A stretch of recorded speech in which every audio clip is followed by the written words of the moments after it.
Okay, hey, I'm live, everyone's, Bobby Safraza, checking in from Boston. Actually, I'm over, Revere Beach right now. I want you to just take a look at something. Just a little boo-boo. I'm no, what's it called? Beginner, I guess you could say, when it comes to fighting, winning, or losing. Broke the nose a few times, but I'm going to turn the camera around just because, it's chilly. I might have to put my jacket back on. Right now I'm over Wonderland Station in Boston. It's actually Revere Beach is that way. The airport's somewhere over there. Right now I got the phone on charger. Yeah, I'm putting my jacket back on. I'm freezing, fellas. Sorry, hold on 1 second. We'll get to talking because we got a lot to cover. Yeah, basically Revere Beach is a beautiful beach. One of the beautifulest in Massachusetts, I would argue. Beautiful than a lot. Well, I don't know if you can hear me too well, but Revere Beach is way beautiful in my mind to a lot of beaches that are down the Cape. The Cape and most. So let me do this again so you can hear me. Now that I'm not shivering, still am. But Revere Beach is one of the most beautiful beaches in Massachusetts. They do an unbelievable sandcastle contest, kind of warm up. I just put my jacket back on. They do an unbelievable sandcastle competition once a year where people come from all around the world to build these giant sandcastles. It's unbelievable. Unbelievable. Um, and it's underrated, I would say. The quality of this beach is downsides compared to like Cape Cod this, and the millionaires on Martha's Vineyard. A lot of them are alcoholics because there's nothing to do down there. There's no work. It's kind of always been like that, besides like landscaping and people that handyman your house together.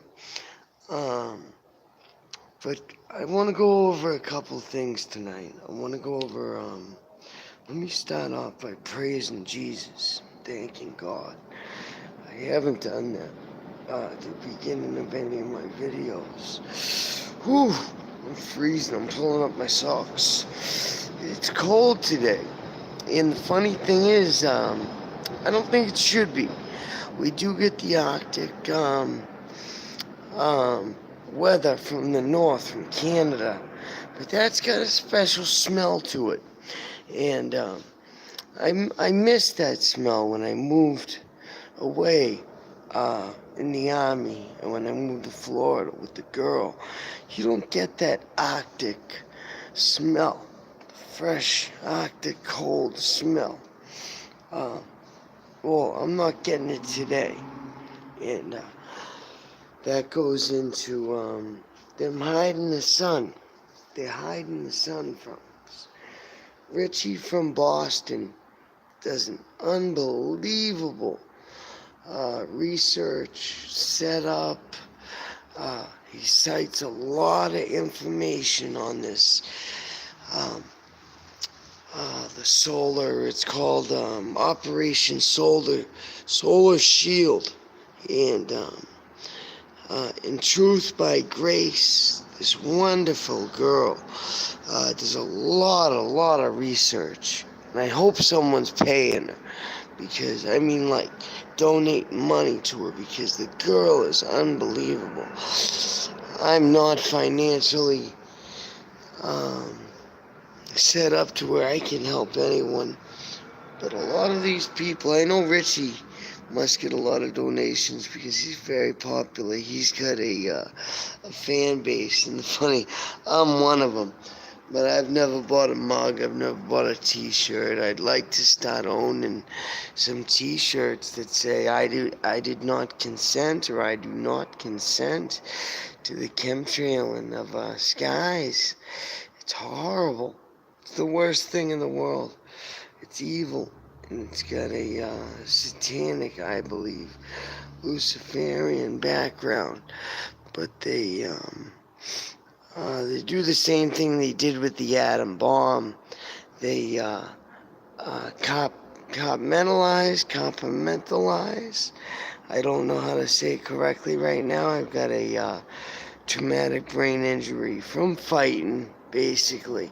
One time I was in the army, and this black kid who we became friends with, because that's how it happens a lot of times when you fight people. Usually it's when two men fight, um, unless it's over something like totally disrespectful, um, the two men will become friends after, you know? And I guess back in the day, when it was warriors fighting other warriors, that I believe you were able to take a couple swipes with a sword. Your adrenaline pumping was pushing so hard that it didn't matter. Like, people think, like, oh, yeah. One swipe to the shoulder, you're done. I don't think so. I think our bodies are created pretty friggin' strong. That even if, like, say you chop my arm off, right? And I'm squirting out blood, I'd say I got a good 5 minutes. Even if the blood, right, because blood cauterizes. And especially if you've got the right minerals and the right herbs in your body will take care of itself. And the mind and the spirit and the heart take over. And if you're fighting for your land, if you're a legionnaire, or if you're a Celtic warrior, and I always go back to those two because I'm half Italian and I'm half Irish. If you're a legionnaire, right, and you know that the Germans are going to, that you got 10,000 of your brothers with you, and you're in the forest going north, and someone pissed off one of these Germanic kings, right, and they're on their way south, and your family lives in Venice or something like that, right?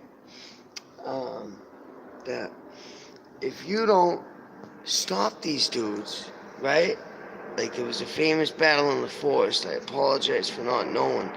I recently, because of the traumatic brain injury, I picked up sorry for dropping the phone. We're still live, not that anyone's watching anyways, but I hope one day people will watch these, because it's just me spreading some information and my take on things, living in the police state of Boston, Massachusetts, before shit hits the fan. But these so say you're the legionnaire, you're a part of a legion. I think they were like 10K. I don't know how many exactly, but you're in a forest. I'm not supposed to be up here, but I'm charging my phone. There's not many places in Boston anymore where you can charge your phone without paying.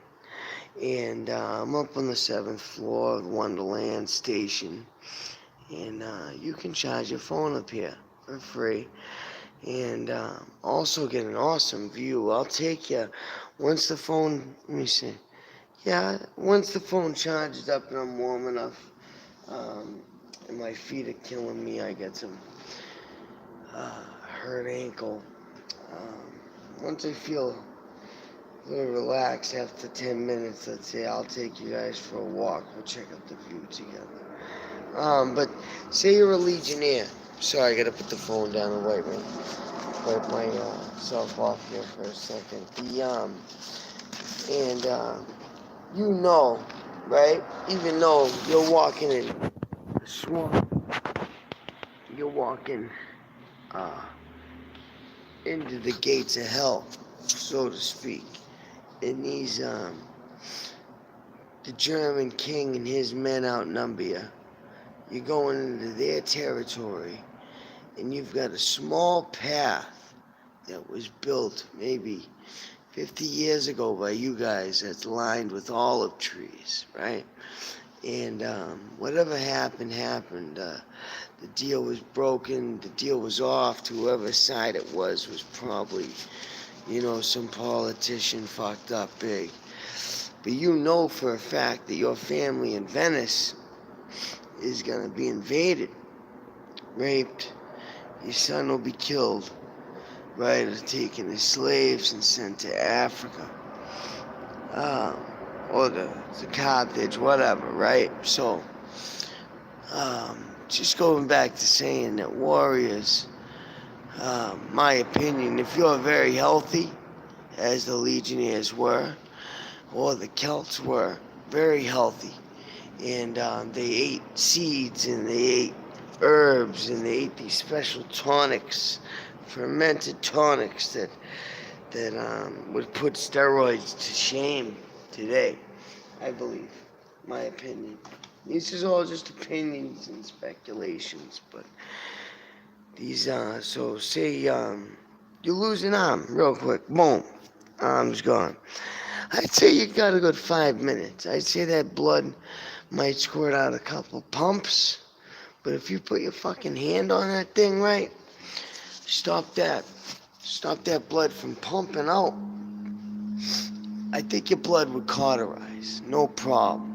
Because we were healthier back then. Our DNA was stronger. With every generation, our DNA gets weaker. And they explain that in the Bible, that God took power away from us after, I'm not sure if it was after Abraham or probably Adam, but Noah, I believe. Noah was one of the oldest men. Not one of the most righteous, but Noah had the pure bloodline. That's why him and his family were chosen. But the women were not pure. And, but God allowed that to happen. Ham, there were a couple sons of Noah's who were pretty fucked up dudes. But the thing was, they all lived to be about 1,000, right? Adam, I forget exactly how long Adam lived for, but Adam lived for a long fucking time. And there's some speculation on his supposed first wife, Lilith. Was it created by feminists? Was it not? Who knows? Who knows if he had a first wife? But all I know is Genesis talks about the removal of the rib. And God put Adam in a deep sleep, removes his rib. Now, the funny thing is, when this book was written, Genesis was written, I'm not sure if it was written by Moses or if it was written by Enoch, right? Because we know that Enoch was the most righteous man that ever lived. And Enoch was God's friend. Now, the word friend was never used before in a literary sentence. Now, I got this from how I'm about to explain friend to you. I got this from Trey,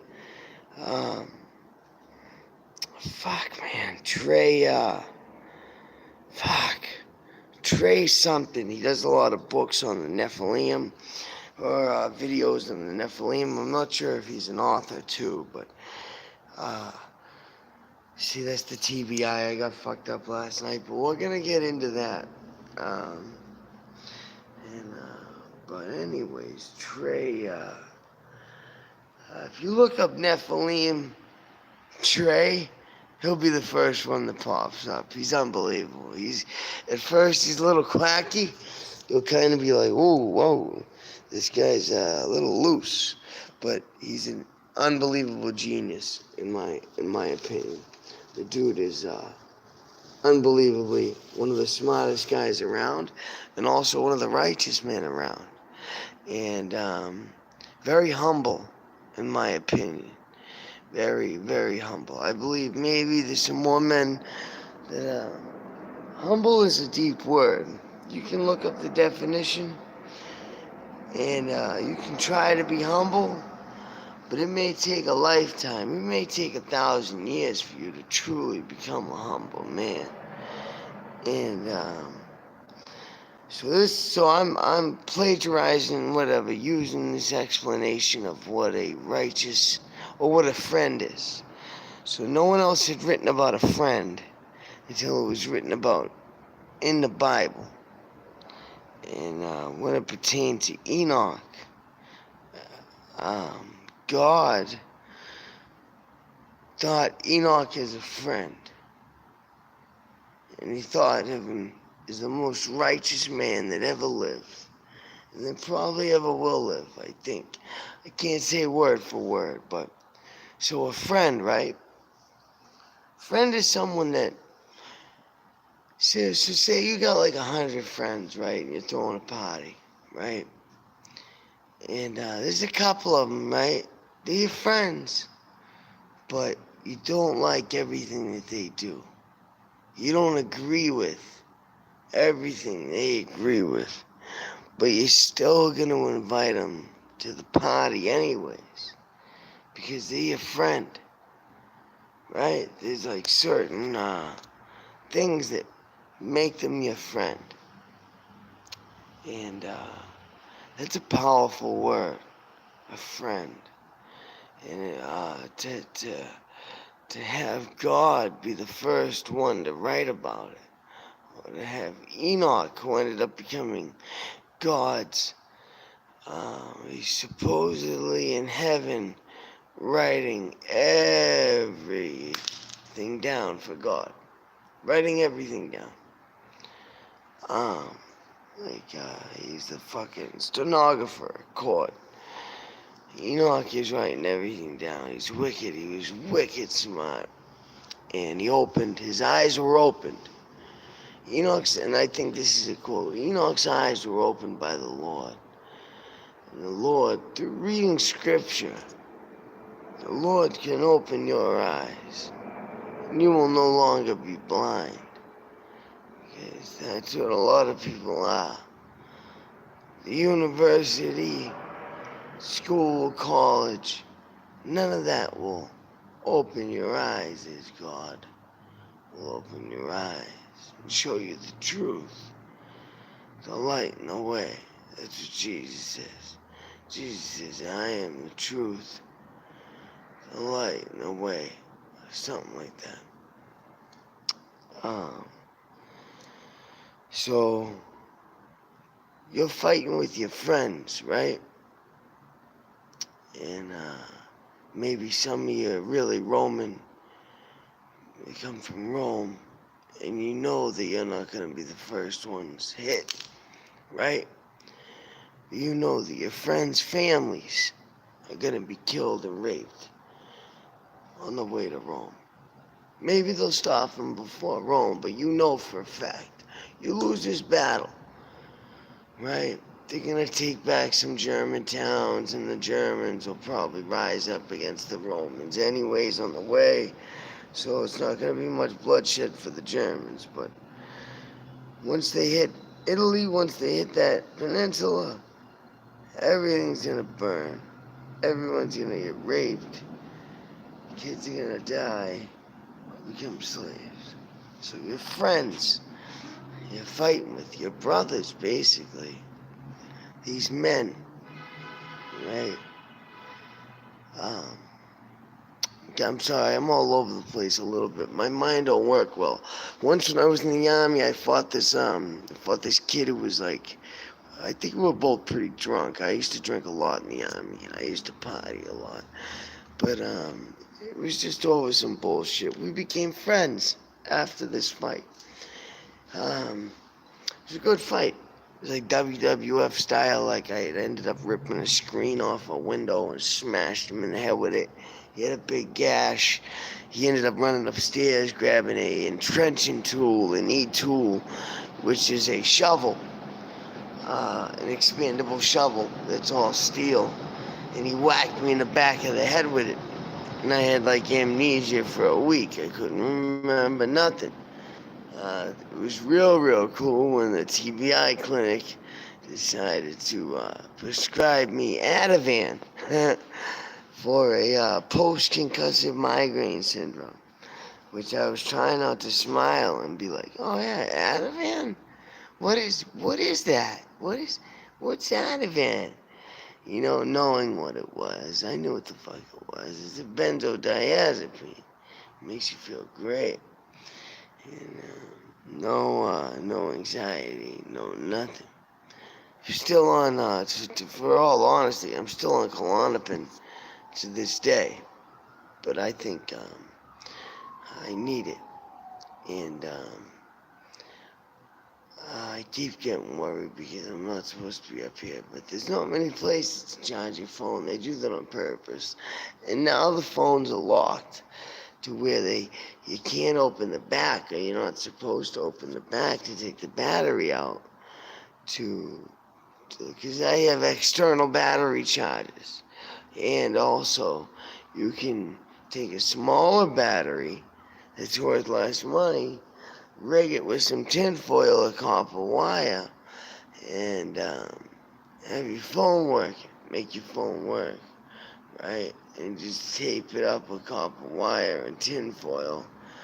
Boom, put the back place back on, and you're good to go. But now they lock these batteries in. The average Joe won't know how to get his phone open to take this battery out. And there's a reason for this. The CIA, or the government, the deep state, somebody told these companies to stop allowing people to take the batteries out of their phones. And the reason for that is so they can turn on your microphone. They can turn on your camera whenever they want. Okay? And this just started happening. No one really talks about this. No one talks about this. But I picked up on this because I used to be real into phones, right? But then in technology, but then I realized, like, it is evil. It is evil. 100% evil. And they put a nice bow on it. But when you get underneath that wrapping paper, it still says Satan. You know? It still says the Prince of the Air. But so anyways, you're fighting with all you got. You're fighting with everything. You fight with all your heart. Everything. And you're fighting in step. They used to use the phalanx. Those legionnaires, you can look up their fighting style. They used to use the phalanx to decimate lines. But this forest, this famous forest, was like one line, one man. They were able to get one man through at a time, a two-man throw. So they couldn't use the phalanx. They had to walk behind each other. One in front, one behind, the whole way, probably 10,000 soldiers, right? Through, all around them is swamp. All around them is mud. They're walking in mud. And these Romans, legionnaires, they wore sandals. Basically, leather-wrapped sandals. Which some say, I've seen people put them on. Soldiers put them on. And they said, like, this is more, it's better than the boot. They're saying that these open sandals would have saved a lot of men's lives in World War One with the trench foot. That these were very smart soldiers. These were very smart people. their DNA was stronger, right? And I believe their vibration in their hearts and their chakras was stronger. I don't know if they were bigger. I don't know if they lived longer, but I know that these guys had fucking balls, you know? Back to that arm chopping off. So say I chop off your arm, boom, I grab my arm. I hold it for a couple fucking seconds, because it squirts out a couple fucking pumps, right? It hits my boy in the face, my brother, my friend, right? So he knows I'm dead, but I'm not dead right away. I got 5 more minutes. My prediction, I say about 5 minutes before I completely die. Maybe 10, maybe 20, maybe an hour or 2. Maybe I'll survive that entire battle, but I will die at the end of it, because back then they had no way of stitching up their arteries, or at least the Romans didn't, because Alexandria, the great book, burning of the library, there was a lot of ancient knowledge lost, right, through the Roman society. The Roman Empire went around trying to collect ancient architecture. They tried to collect books, gold, all sorts of technology, witchcraft, paganism. They went around the world, right? The known world, looking for shit, trying to find out the truth. And it's a shame what happened, that we lost so much information, right?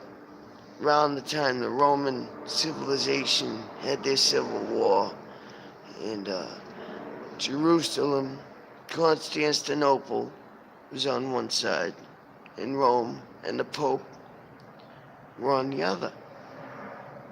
And that's when they killed the Templars.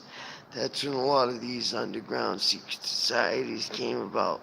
That's when a lot of treachery in politics destroyed the Roman Empire. That's when the Roman Empire had the problem with feminism and ate itself from within inside. But so anyways, yeah, you can fight. You can fight for a long fucking time, no matter how injured you are. If you're a man, if you're a strong man, and you're trained to fight, if you have a reason to fight, a reason to keep fighting, a reason not to lose. Because if you lose, right, and your friend's family dies, right, it's your fucking friend, man. That's what I'm trying to get at. These men were friends. And that word comes from God. That word comes from the Bible. Right? And the thing is, you don't have to like everything about your friend. Right? But you're still going to invite him to that party. That your friend is still going to come. He's going to show up to that party because he's your friend. I'm smoking. Yeah, I smoke because, I smoked since I was probably 11. But also now I'm starting to find out that maybe everything the CDC says, everything the FDA says is a lie. And the opposite. So whatever they say is the opposite. And I'm finding out now that the ancient Indians, I'll show you one of my tattoos. The Indians of America used to think tobacco got them close with God. They smoked tobacco. Tobacco doesn't make you high, you know. They just smoked tobacco because it made you whatever. Got you closer with the spirits. It got you closer with God. There, God. Mother Earth. That now people are saying that nicotine in your blood, that's tobacco that you breathe, all that helps stop brainwashing. That they can't mind control you. That it's harder for them with the nicotine in the blood to take over your mind. That it's also a major de-stressor. That they're saying, well, some people say that that the nicotine actually will make it so that you won't have heart attacks. That the nicotine itself, just as a stress reliever alone, even like cigars, stuff like that. How are ya? I don't know who that was. It was probably security, but I'm not up to no good. I'm just over here. I get some bananas and some almond milk and some Goya juice. Maybe he'll kick me out of here, but I'll just tell him the truth. I'm just using the phone charger to do my live stream. That I'm a YouTube reporter. Reason. But so anyway, so I got this TBI from a kid. Originally, I used to fight a lot when I was younger, ever since elementary school. I got this thing called nystagmus. Let me show you. Let me see if you can see. I got this thing called nystagmus. Your eyes move from left to right. Let me take off my hat. I'm sorry about that. Your eyes shake, and it makes your head shake, right? I used to get made fun of a lot, right? So I used to fight a lot because I didn't like getting made fun of. It made me angry. And kids are mean. A lot of kids are mean. They'll make fun of you just because that's the thing they're doing back in the day.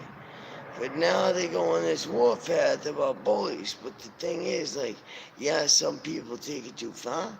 But the thing is, I think that's a good part of growing up. I think you have to learn to stand up for yourself. And I think they're taking away something from people. They're taking away people's chance to get bullied, chance to act like a man. You know, I think they're taking away a lot from American men, you know.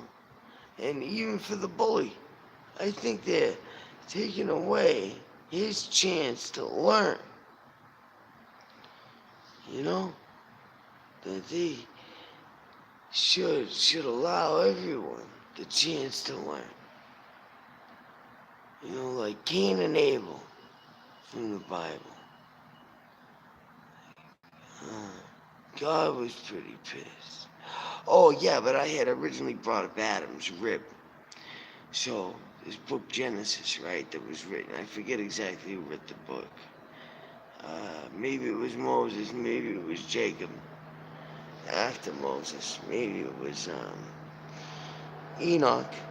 You know, I forget who wrote it, but it's a pretty fucking old book. It's about 4,000 years old at least.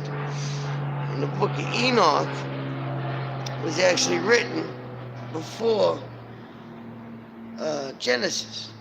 The book of Enoch was written maybe a couple thousand years before Genesis. And that's where the word friend comes in. The word friend ever used in a book or anything like that was used in the book of Enoch. That's about 6,000 years old. And that's God telling Enoch that he is his friend, that they are friends. He says, my friend Enoch, the most righteous man ever. And that word means a lot. It means a lot in every language. Like I had said, you're going to invite a friend to a party. even though you don't like everything about that friend, even though that friend doesn't do everything that you agree with, he's still your friend. Or if he does so much, or if he's such a bad guy that you don't like him, you wouldn't invite him, and you wouldn't tell people that he is your friend. And so, the thing with the rib, let's get back to the rib. So they took out Adam's rib, right? So let's say they wrote this book 4,000 years ago, at least 4,000 years ago. And they made Eve from dust in the rib. Okay? The thing about the rib, right, is the only bone in your body that will grow back. Now, 4,000 years ago, how did, like, this is for my atheist listeners, or if an atheist happens upon this podcast. 4,000 years ago, right, we're supposed to be basically, or what the textbooks from elementary school and from middle school and from high school all tell us, right? They don't tell us about Babylon, right? They don't tell us about Sodom and Gomorrah. They teach us about who made the wheel. I think Thebes. They teach us about these two cities, right? They say that they are the first cities. Iraq, Damascus. They talk about these old cities, right? Iraq, Damascus is in Syria. So they talk about these cities, but these cities aren't the first cities by a long shot. They're not,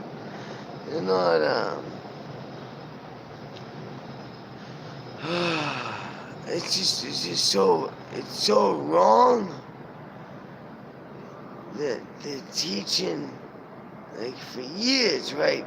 I thought I knew a lot. I thought I knew a lot about space, right? I can read scientific papers, journals. I can read a scientific journal. I can read a medical journal. Sorry, my finger's in the way. I can read books. I hope so, right?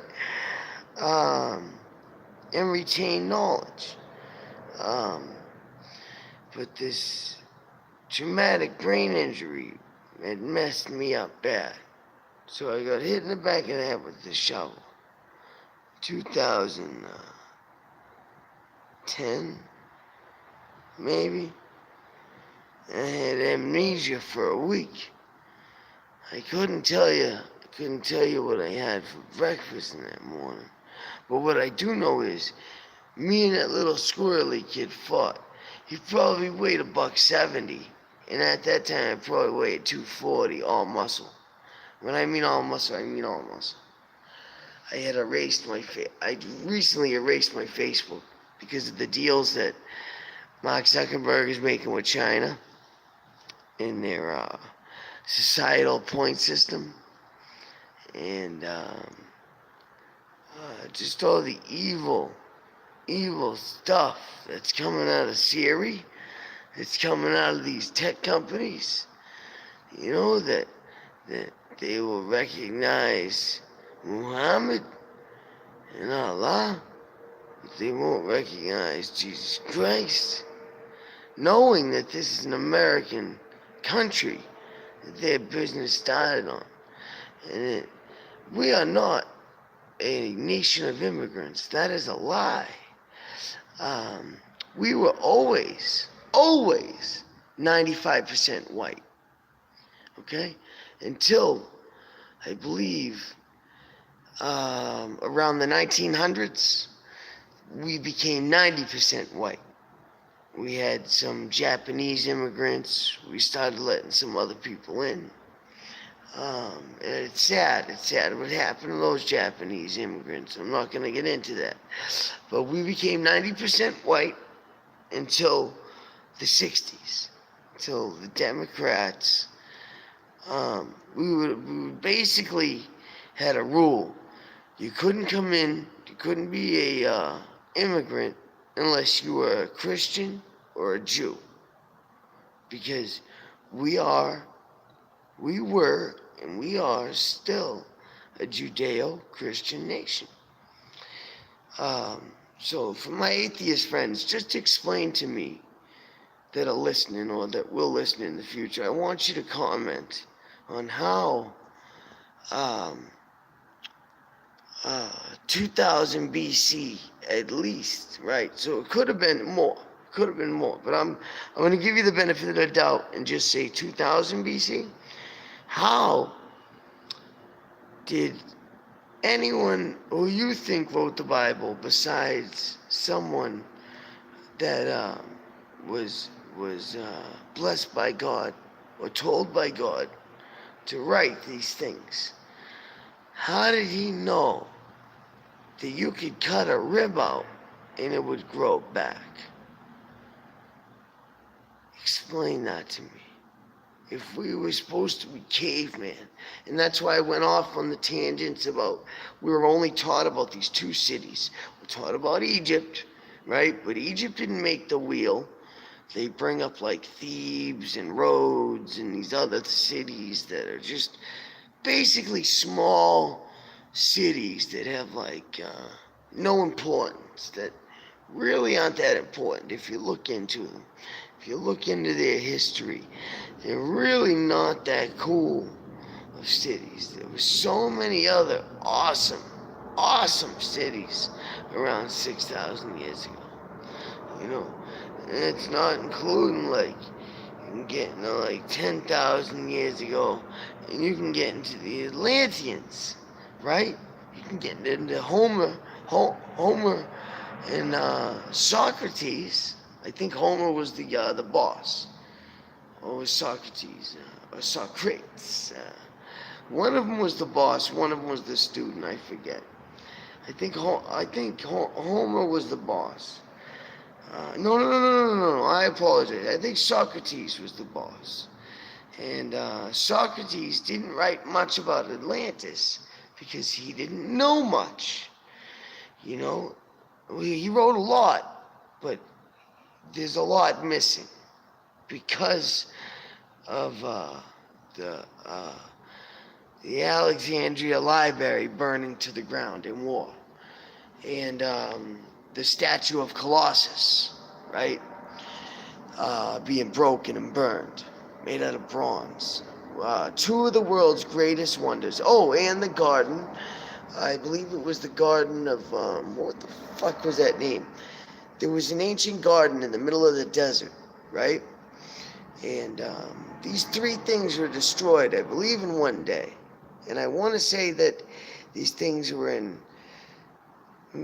somewhere around the Mediterranean. I don't know if they were in Greece. Alexandria was in Greece. I know Colossus was in Greece.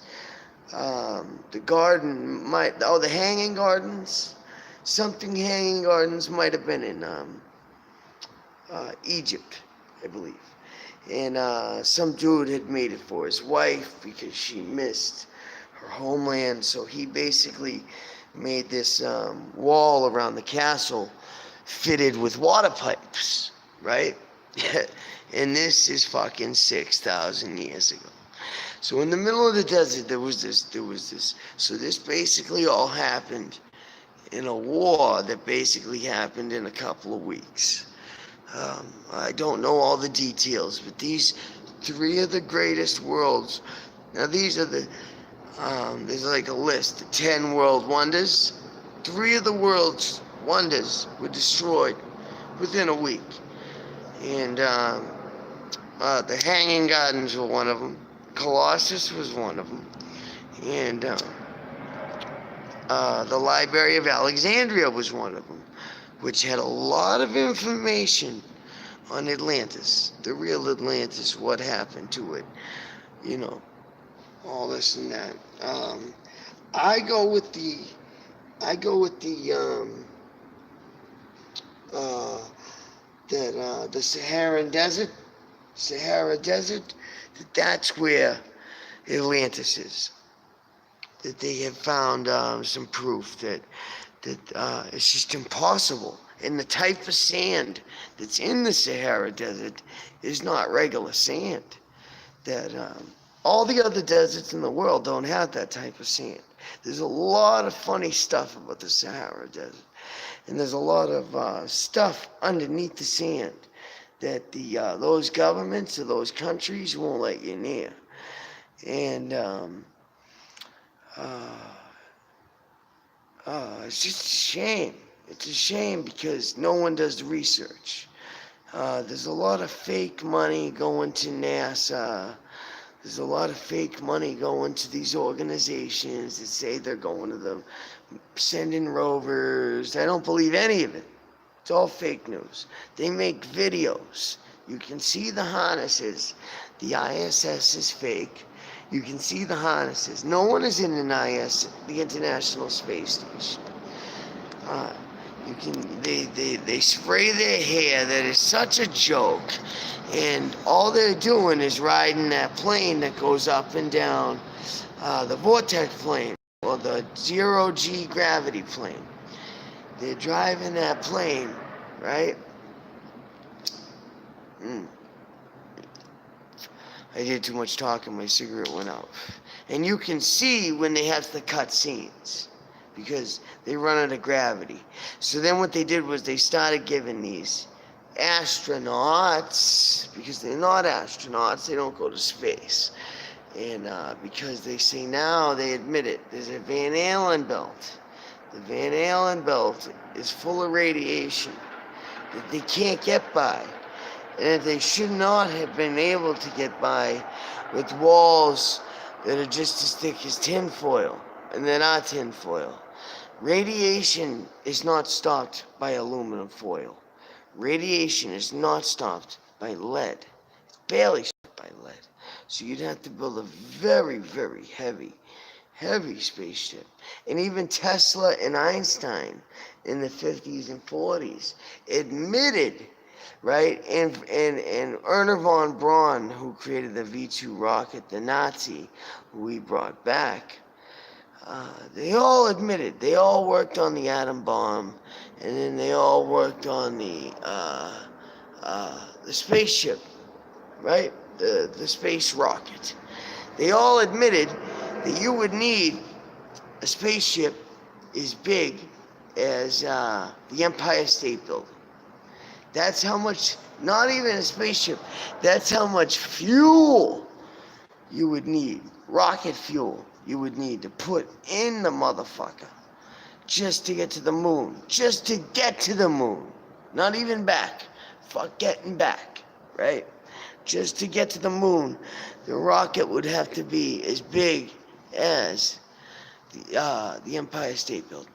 And that's the math. You can look up the math for yourself. I'm not doing the work for you.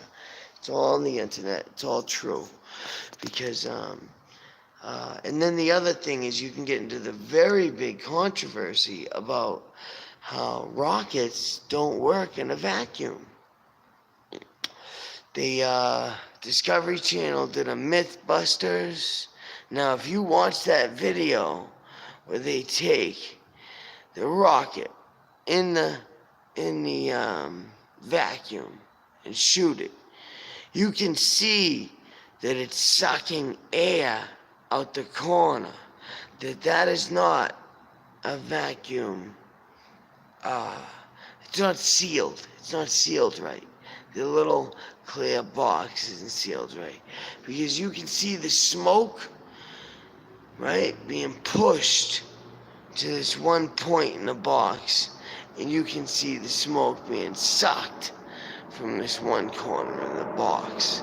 So it's fake. It's fake news. And then there's been regular people at their house proving with smaller vacuums and smaller rockets, even just like a little firecracker. You can't get a firecracker to work in a vacuum. It will not work. And then the thing is, it will not propel. That it will stop. All propulsion stops.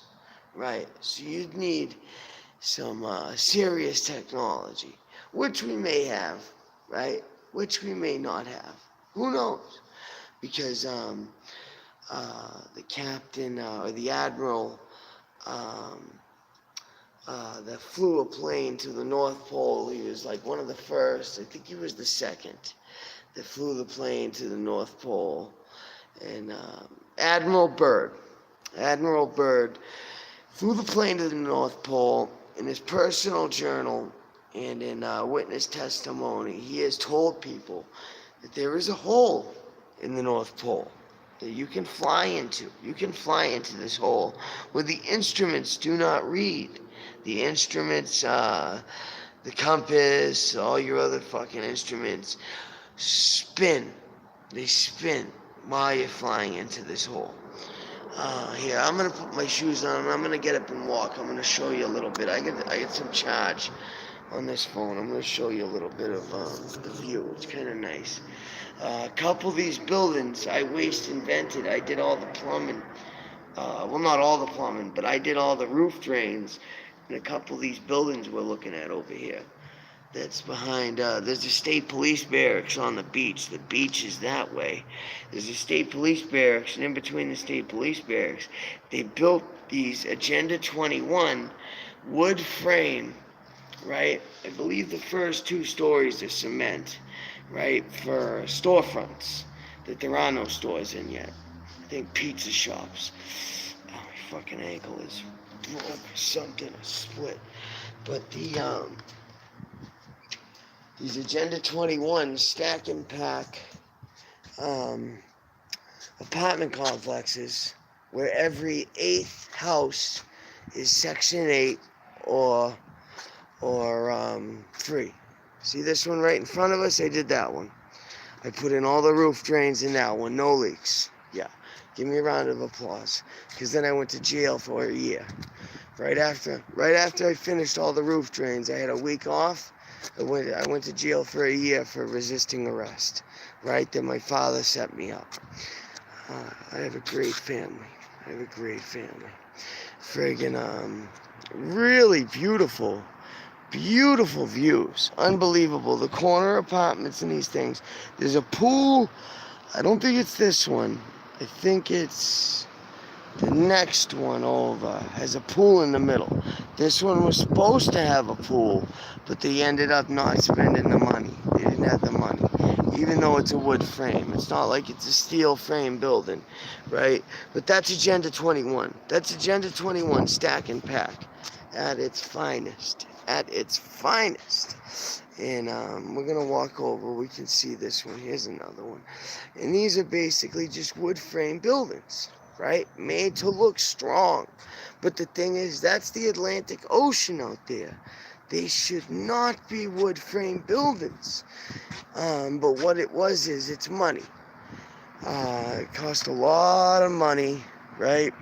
But the thing was, it would have cost a lot more. I think that's the pool. Can't really see with this camera. And I don't know how to up my, let me try if I can. No, I don't know how to up my, I can't up my, what's it called? I forget the word. Come on, help me out here.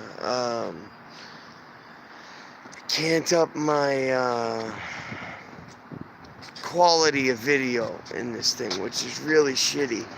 It's a blue. I got a blue because I get them off of Walmart.com for about half price of what they sell in the store, and they deliver them to the store for me free. So basically, I get these. It's called the Blue M Grand 2. And I wish they'd pay me for this advertisement. But yeah, this is stack and pack. There's a pool in the middle. There's tiny little apartments, studios, there's giant apartments. The corner apartments are the best. Some of them have porches, some of them don't. but they are very well built, or at least the plumbing is very well built, that it's all up to code. I had no leaks. I had no leaks. Give me a round of applause, because that's a lot of work. And even after I did the roof drains, well, because we did 3 buildings, I forget.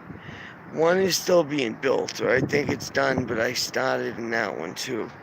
But when it first started getting built, but the thing was, I did waste and vent after the roof drains are completed. I did the waste and vent. I put in the bathrooms, the kitchens. I did all that shit. I put in the suds, the suds off the washing machine. I put in a lot of pipes. It's a lot of work. A lot of work.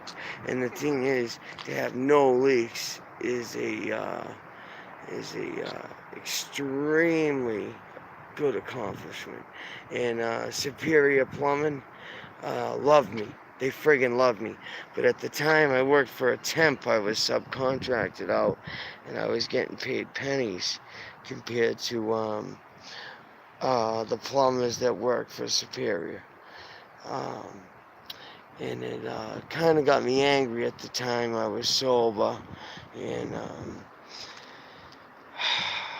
yeah, that job just made me angry. It made me sick to my stomach, because I knew I was making a lot of people rich, and I was getting pennies. But now at night, it's extremely hard to see chemtrails, right? But what they do is, right before dawn, maybe a few hours before dawn, they start chemtrailing where the sun's coming. Now you see these planes? They're waiting in line to land at Logan. They line them up. Those lights in the sky, those are all airplanes, just waiting in line to land at Logan. And once it's their turn, they're allowed to land. It's kind of cool. I grew up in Winthrop, East Boston. I went to Winthrop schools, so I know all this shit. We have got LNG tanks, liquid natural gas tanks, like right next door to my family's house. It's unreal how close they are. And friggin', God forbid there was ever an accident, we'd all die. My family would all die. Well, my family don't live there no more. My father might move back in, but right now the apartments are worth $3,000 an apartment. My father's hard-headed. He won't listen to anyone. He bought the house through my connections. Back when I was 20 years old, I was doing my own plumbing. I had my own plumbing business. I still got copies of proposals, aka contracts, and let me see if I can zoom in, because that one's going into land. Fucking cool, right? And friggin', she's next, that one's next, and there's a line the whole way down. You can see them. But the thing is, the ones that chemtrail are up in the skies. They're hidden. And they chemtrail right before dawn. And they chemtrail right where the sun is coming. Now, where I usually video is down that way. All my other videos that you guys see are south, that way. That, where we're looking at, that's Winthrop. And there's a water tower hill. There are some highlands in Winthrop. There's a lot of lowlands. And Richie from Boston lives at the end of this beach. You see all them lights? Richie lives out on, or one of the houses where he recorded the 5G going up. The first day the 5G went up in Boston. Richie is somewhere over there. That's, I don't even want to say the name of the city. I think he said it. So if you want to be a creep, you can creep. But I'm not going to fucking blow up his spot. But he did say it. He said where he lives. But the thing is, 5G is going to start going up everywhere. Everyone's going to start being microwaved. Oh, and that's the line. You see that plane over there? He's waiting in line. right? The line goes pretty fucking far, dude. Hold on, I'm trying to get this other plane. Is that the one moving? Oh, no, that's not the one. Oh, yeah, it is. Yeah, and that's only 100 feet in the sky. Word. A couple 100 feet in the sky. I don't know exactly, but it's pretty cool. But the line goes the whole way around. Can you see my finger? It goes the whole way around, and they basically stand still. The planes just stand still while they're waiting in line. They do the same thing depending on whichever way the wind's blowing. They've got all sorts of runways at every angle. So whichever way the wind's blowing, like tonight, the wind's not barely blowing. I think they can land on all runways. But if the wind's blowing real bad in one direction, they have to shut down all the runways except the one where the wind is blowing in that direction. And that's how they land the planes. Right now I'm facing where the camera is. That's about where the airport is. It's off like, basically it's like a little island where they built some tunnels and some bridges too. It's right over that's Winthrop. So it's right over, boom. Right over Winthrop. There's the airport. And the sun rises right about here. Right about here. So when I'm at my house recording, do the other way, right? Fucking, which way? I don't even know. Due south, right? And I'm recording all those chemtrails, right? First thing in the morning, they're put up 2 hours before dawn. They're sprayed like shit 2 hours before dawn. And it's disgusting because what happens is sometimes this high-low pressure system will just move in. Oh, and the train's down here. It's cool. See it? That's the blue line. Yeah, it was pretty cool working there. I used to love it. I did plumbing ever since I was 14. I dropped out of high school. My best friend's father taught me how to plumbing. I loved it. But at this point in my life, I'm about to sign up for Social Security and I'm about to try and get housing. And that mark on my face I showed you guys, right? And why I started talking about warriors. And not being able to feel pain. Being able to fight through shit. Especially if you have a reason, right?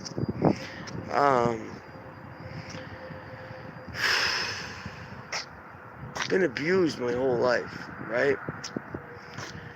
Sexually, physically, mentally abused. And in the video that didn't come in real good, I spoke about a phrase.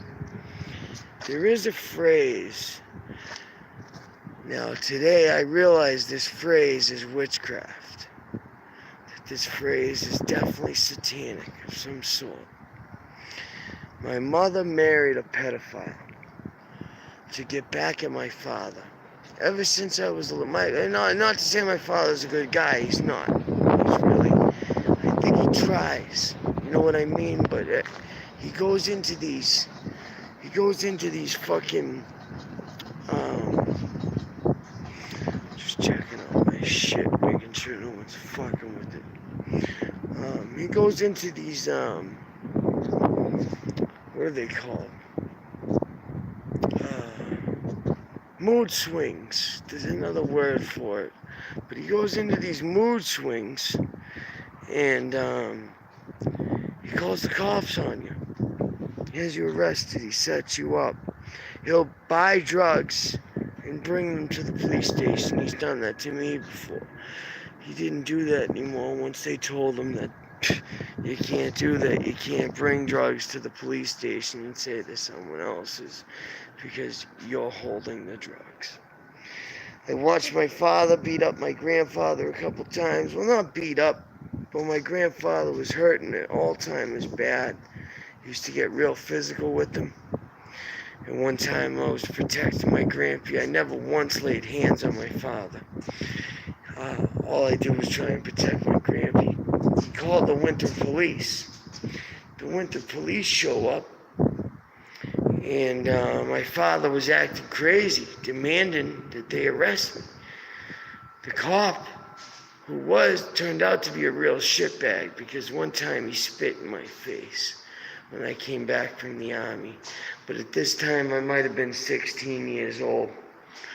And I was drunk, but my father was the one acting crazy, and you could blatantly see my grandpa was scared.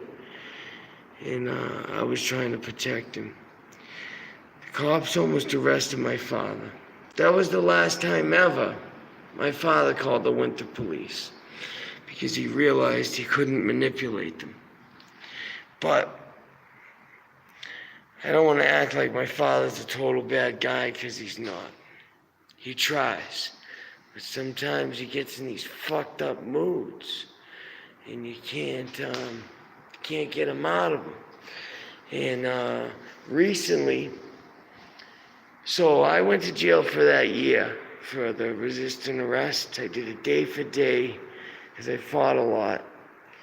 And I probably spent less than a month outside the hole. I did the whole time in the hole. Lost my mind. I've been to jail before. I spent a lot of time in the hole, but I've never spent a year in the hole. I think 9 months straight in the hole was the longest time I did that year. It was 9 months straight, and it was hell. I read a lot of books. My favorite book was City of Thieves by something Benioff. Right now he's doing the Lord of the Rings. Screenwriter, producer, director, all that shit. He's doing the Lord of the Rings. He's unbelievable. You have to read City of Thieves. One of his other books is The 25th Hour. Became a movie with Edward Norton. One of his other screenplays, the screenwriting, is X-Men Origins Wolverine. Another excellent movie. I thought was an excellent movie. But you have to you have to read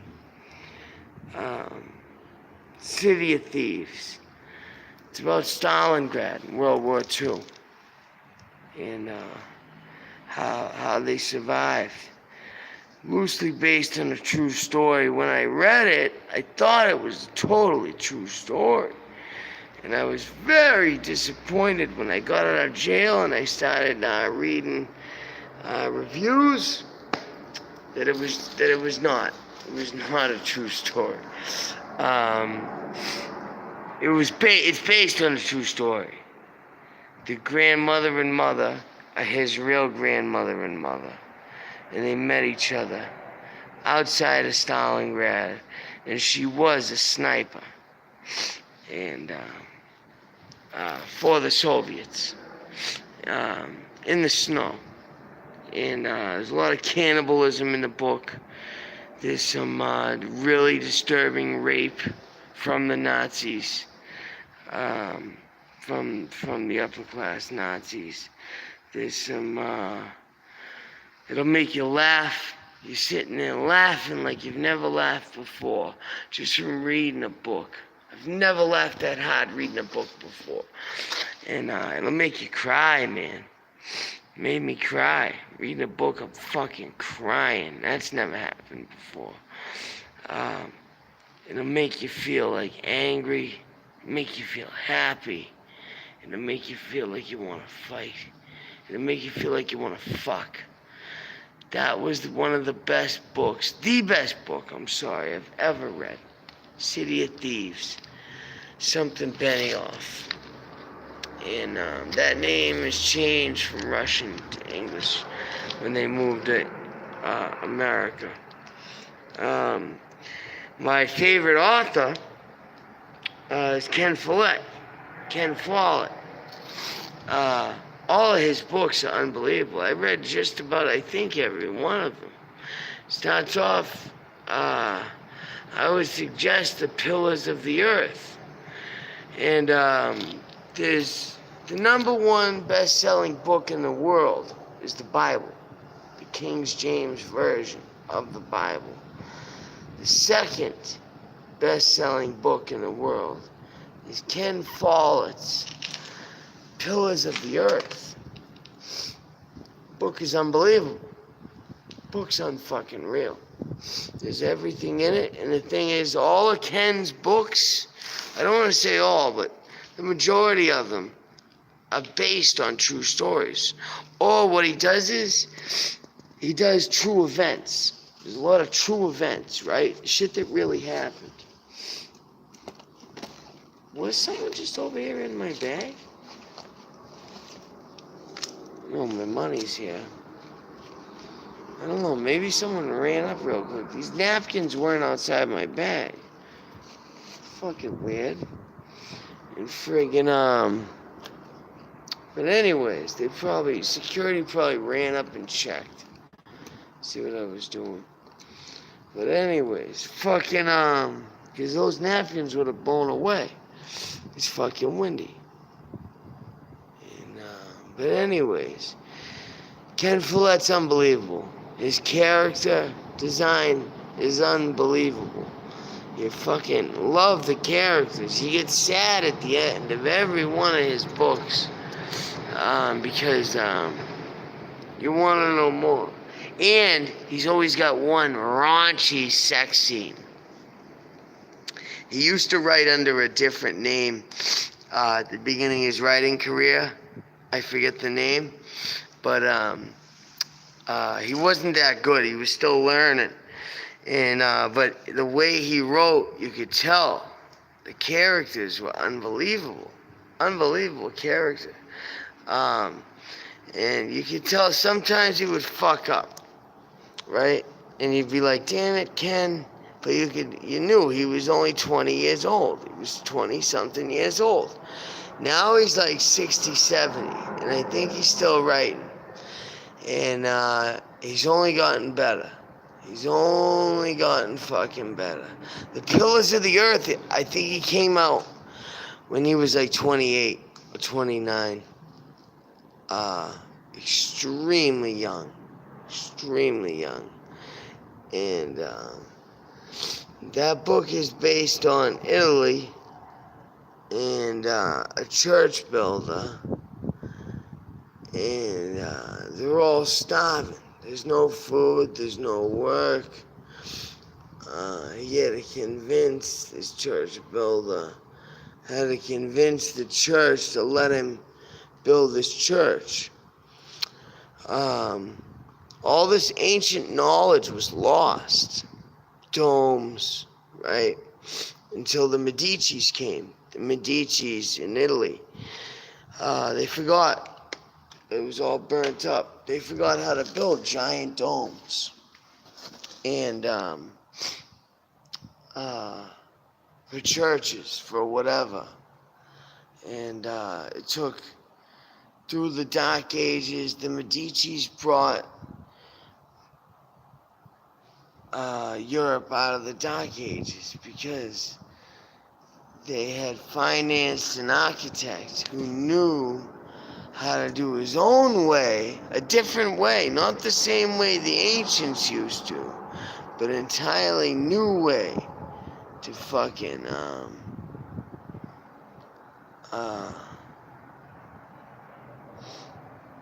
build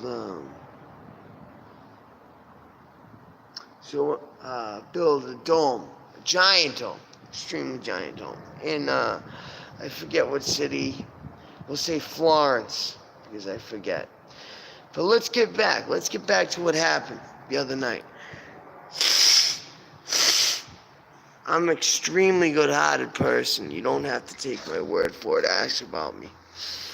I don't have many enemies. The enemies I do have did it to themselves. Because I'll give you my last dollar. I've done it a million times. I've ended up hurting myself because I've given you my last dollar. I've trusted women far too many times. It's maybe more guarded now. My mother fucked me and my little brothers up bad. And she did it on purpose. And she lies.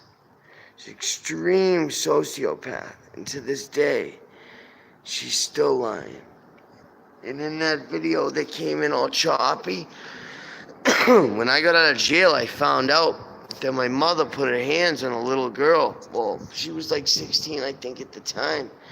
But I guess she grabbed her by the neck, put her up against a wall, and was choking her.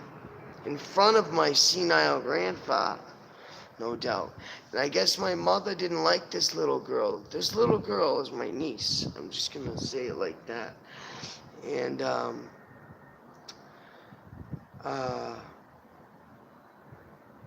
she was getting close to my grampy. Now, my papa, I call him my papa. There's only 4 people that knew about the abuse, that seen it firsthand, okay? Those people, and I'll name those people, they're dead. My Nana, Josephine Beauchamp, saw firsthand the abuse that was going on. At one point, she tried to take us. Immediately, when my mother met this weirdo off of AOL.com, whatever, within like 4 weeks, they were married and fucking moving to New Mexico. And as a little kid, I thought it was going to be really cool, right? So I told all my friends, and even before that, right? So even before that, through fasting, through my first fast, God showed me what happened to me. I was extremely sexual as a young kid, but I wasn't masturbating right. There was something wrong. I was rubbing myself like a female would. It was real weird. And I couldn't stop. And the thing was, where we were living at the time, in Exeter, New Hampshire, I might have been 4 years old. It was around the time my father broke my mother's nose in front of me and my little brother. And that's like one of my first memories. My other first memory is this little girl. I'm at like a Head Start. I don't want to say Head Start because it wasn't Head Start. I remember being at Head Start, but this was in Exeter, New Hampshire, like daycare kind of. This little girl was my friend. I used to sit next to this little blonde girl every day. Fucking draw pictures, whatever. I was retarded, I think, because of vaccines, and I'm drawing outside the lines. She had showed me how to draw inside the lines, and she was my friend. And so there was like a middle, so there's a middle, here's the middle table, right? This is where all the kids sat, and it was one old lady teacher, a couple younger ones, and a male teacher. Okay. There was a hallway here. Now this is a giant room. It's a hallway here that goes into another giant room where they used to have like community sales and shit like that. People would bring stuff down. And then there's stairs that go upstairs. And it comes to another room upstairs, right? And other than that about the building, I don't remember. But in this room, where this table is, where we used to sit, there was, she wanted me to be quiet. She said, I'm going to show you something. Just be quiet. Don't say anything. She says, I want you to do this. But you have to watch. She brought me up there. She put me underneath the blanket. She told me to be quiet and watch. And this man ended up bringing her up there.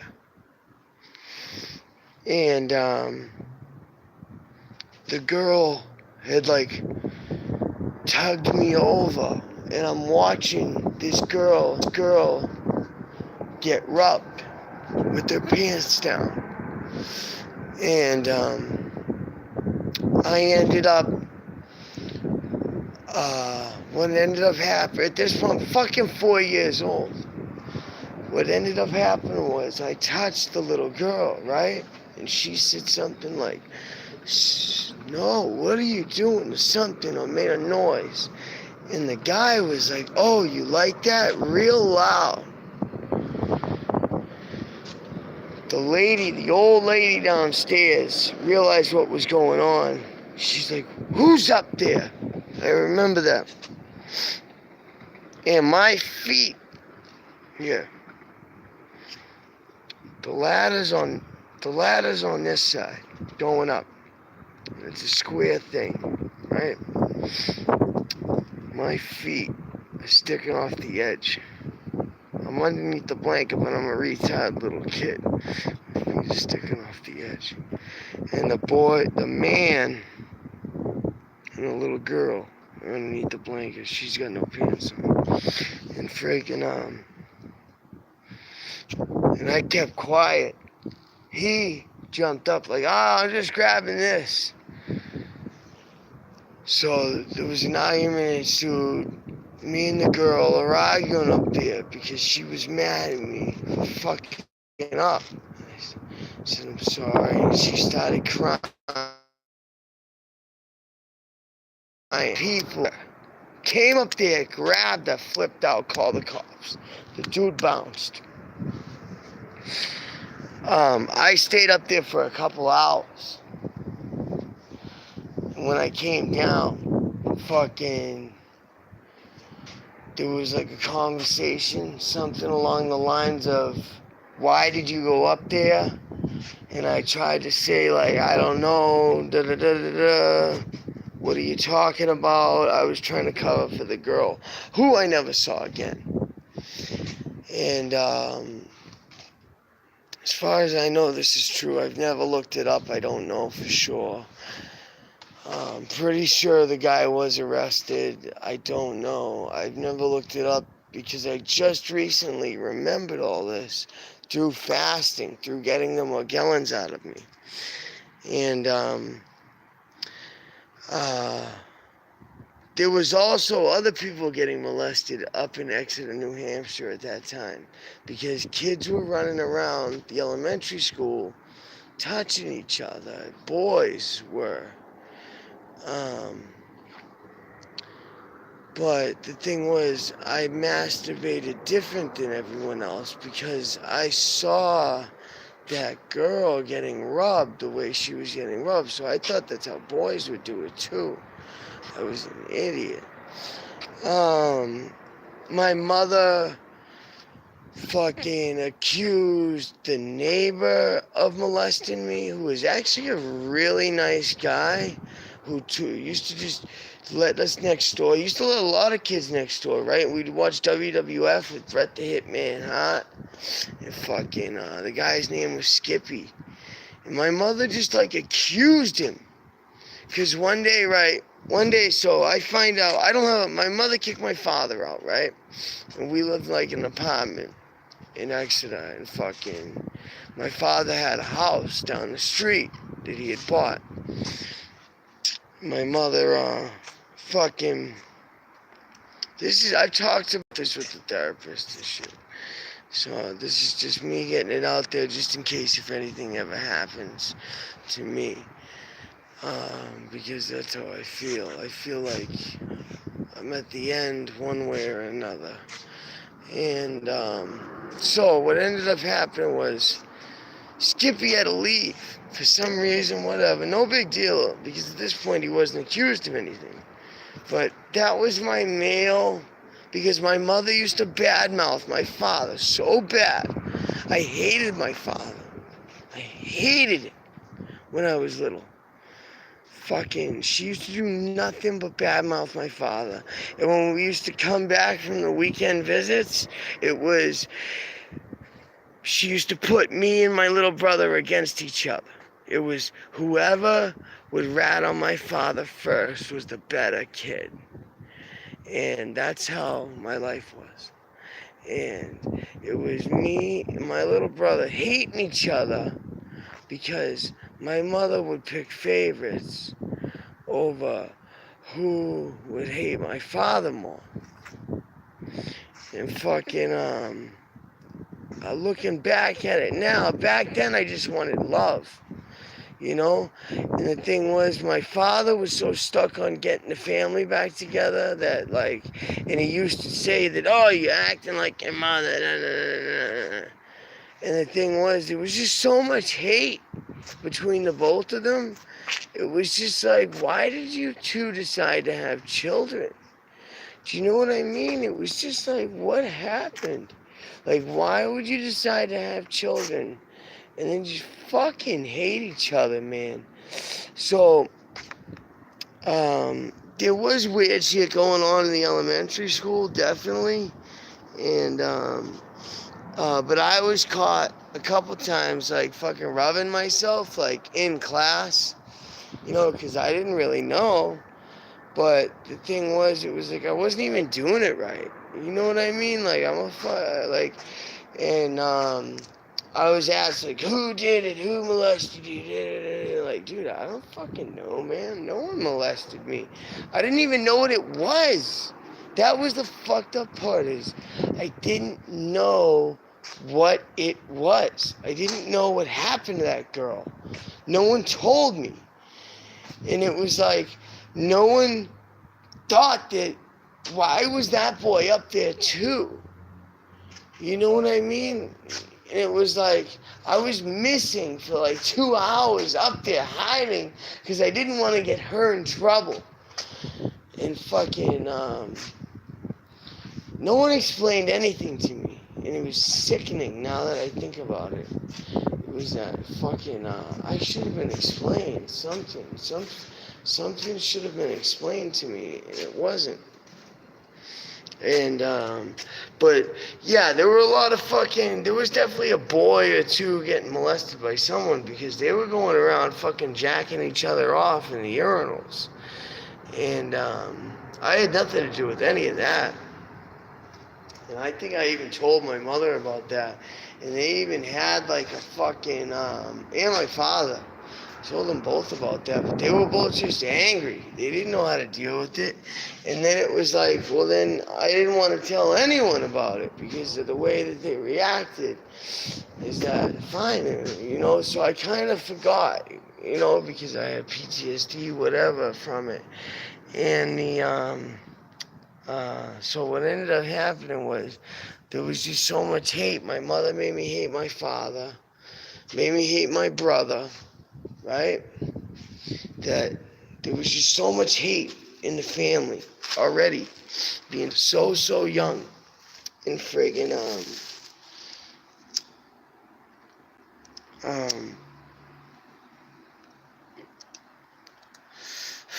that it was just a horrible fucking like first 4 or 5 years of my life. So at around the age 6. My mother found this creep on AOL when AOL first came out. Meanwhile, I'm on Star Wars. Fucking, I got my auntie. Well, no, this is after actually. But I'm looking up stuff on Star Wars. I'm playing chess on AOL. I was good at chess real young. I'm painting pictures with the paint thing. I'm looking up geography. I had geography discs. I had, you know, the Super Nintendo. I had all that shit, right? And fucking, my mother meets this dude called Christopher Dodge from fucking New York, right? Who was a Jew. And I think that, looking back now, his family must have been his father had left when he was young. So he was definitely preyed upon because, he hated his mother for some reason and let her die alone in like a hole, basically, you know what I mean? Or like a fucking home. And, I found that out later, is that what happened to his mother was she just died of old age, and Chris let her die. And they both married at the same age. My mother was like 30 and he was like 30. And right from the get-go, I didn't like him. He was phony. You could tell. I didn't like him at all. The first time he came down and we watched